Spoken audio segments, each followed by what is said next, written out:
ধান খেতে বিধ্বংসী আগুন। ফসলের সাথে পূর্বে পারুলের স্বপ্ন।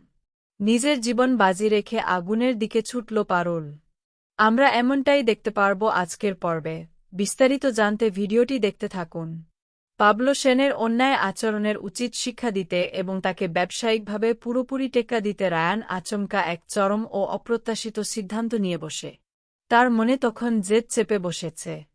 সে ঠিক করে যে সে পারুলের সাথেও হাত মেলাবে না, আবার পাবলোর কাছে কোনো অবস্থাতেই হারও মানবে না। নিজের এই জেদ ও আত্মসম্মান বজায় রাখতে রায়ান সম্পূর্ণ আলাদা একটি নতুন কোম্পানি খুলে ফেলে। তার মূল লক্ষ্য ছিল সরাসরি পারুলের কোম্পানির সাথে টক্কর দেওয়া। রায়ান আসলে চেয়েছিল নিজেকে সবার সামনে অনেক বড় করে প্রমাণ করতে এবং একই সাথে পাবলো সেনের অহংকার গুঁড়িয়ে দিতে। কিন্তু নিজের মনের এই অতিরিক্ত জেদ আর নতুন ব্যবসায়িক চালের কারণে পরিস্থিতি উল্টো দিকে ঘুরে যায়। রায়ানের এই পাল্টা চালের কারণে পারুলের সাজানো-গোছানো ব্যবসা এক চরম বিপাকের মুখে পড়ে।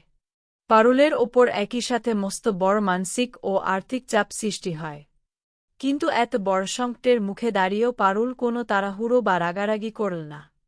সে অত্যন্ত ধৈর্য ধরে রায়ানকে ভালোবেসে বুঝিয়ে সুঝিয়ে ধীরে ধীরে সঠিক পথে ফিরিয়ে আনার চেষ্টা চালিয়ে যেতে লাগল। আসলে অনেকেই মনে করেন ছেলেরা মনে মনে ঠিক এমন একজন জীবনসঙ্গী খুঁজে, যে মায়ের মতো স্নেহ দিয়ে তাকে সবসময় আগলে রাখবে।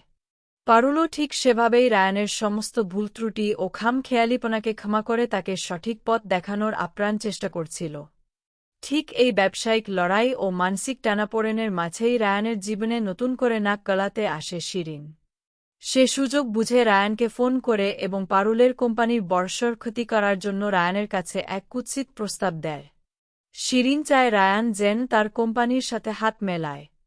কিন্তু রায়ান জেদি হতে পারে, তবে সে মোটেও বোকা নয়।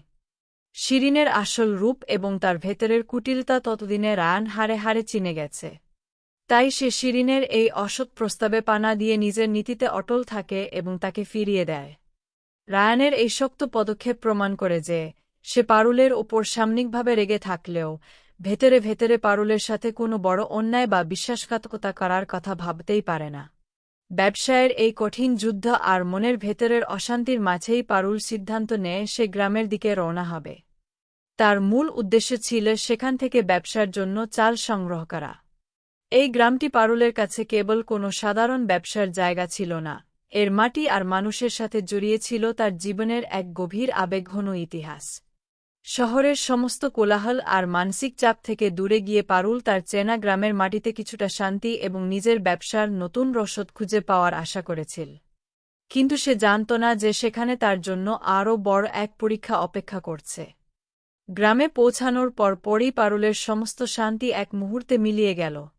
সে হঠাৎই খবর পেল যে পাশের জঙ্গলটিতে ভয়াবহ আগুন লেগে গেছে এবং সেই বিধ্বংসী আগুন তীব্র গতিতে ধেয়ে আসছে তাদের সোনার ধান ক্ষেতের দিকে।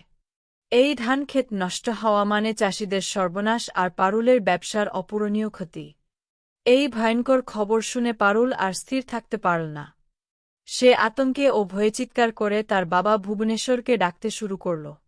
কোনো কিছুর তোয়াক্কা না করে নিজের জীবনের ঝুঁকি নিয়ে পারুল পাগলের মতো ছুটে গেল সেই ধান ক্ষেতের দিকে, যাতে যে কোনো মূল্যে এই বিপর্যয় থেকে ফসলগুলোকে বাঁচানো যায়।